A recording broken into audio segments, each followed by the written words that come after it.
Cette fin d'année, c'est le moment ou jamais de vraiment réfléchir à renouveler sa télé avec une télé OLED, puisque LG va proposer une augmentation du nombre de gammes, de nombre de séries.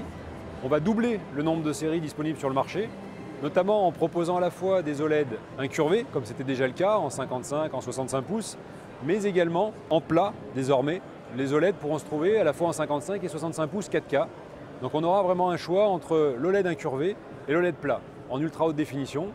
On continuera bien sûr à proposer un OLED en Full HD incurvé, à un prix qui sera plus accessible, comme c'est déjà le cas, c'est-à-dire dans la continuité de ce qui existe, autour des 2500, 3000 €, qui est déjà très encourageant par rapport à ce qu'on a pu voir sur la première partie de l'année, puisque notamment sur les ventes de mai-juin, on a vu de très belles surprises avec le 55 EC930. Donc on pense que ça va continuer et s'accélérer bien sûr sur la fin d'année. Alors le 77 pouces en OLED, là c'est vraiment le plus haut de gamme. Le produit est autour des 25 000 €, c'est la Rolls-Royce de la télévision actuellement. Alors ce que ça montre aussi, c'est la capacité de production et de savoir-faire de LG Display, qui fournit bien sûr les dalles OLED actuellement, puisque c'est encore un savoir-faire exclusif. Et sur une aussi grande taille, ça montre la maîtrise technologique.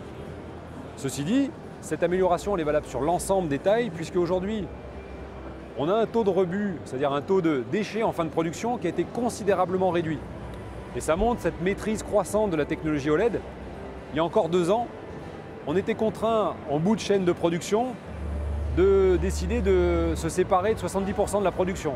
Désormais, c'est complètement inversé. C'est-à-dire que c'est 70% que l'on conserve et il n'y a plus qu'un taux à améliorer sur les 30 derniers pourcents. Et c'est un taux qui augmente de trimestre en trimestre. Et donc on peut parier que sur la fin d'année, on sera quasiment à 80% de dalles exploitables de très bonne qualité pour le grand public. Oui, ça va permettre une descente des prix. Voilà, progressivement, plutôt sur 2016. Sur 2015, je pense que la tendance qui existe aujourd'hui, elle est stable sur les télé OLED. Donc c'est plutôt ensuite éventuellement sur 2016 où il y aura peut-être une évolution supplémentaire. Les nouvelles gammes qui arrivent sur cette fin d'année en ultra haute définition OLED seront complètement compatibles HDR avec ce nouveau standard qui va apparaître depuis la captation jusqu'à la restitution. Et donc c'est bien pour être compatible avec ce nouveau standard qui existera au niveau de la captation que nous avons décidé aussi de rendre nos télés compatibles HDR. En complément, je dirais que déjà les performances de l'OLED en termes de dynamique de contraste, dynamique de colorimétrie sont déjà exceptionnelles et largement au-dessus de ce qui existe. Donc l'intérêt de rendre compatible avec l'HDR, ça ne va pas révolutionner les performances de l'OLED qui sont déjà exceptionnelles.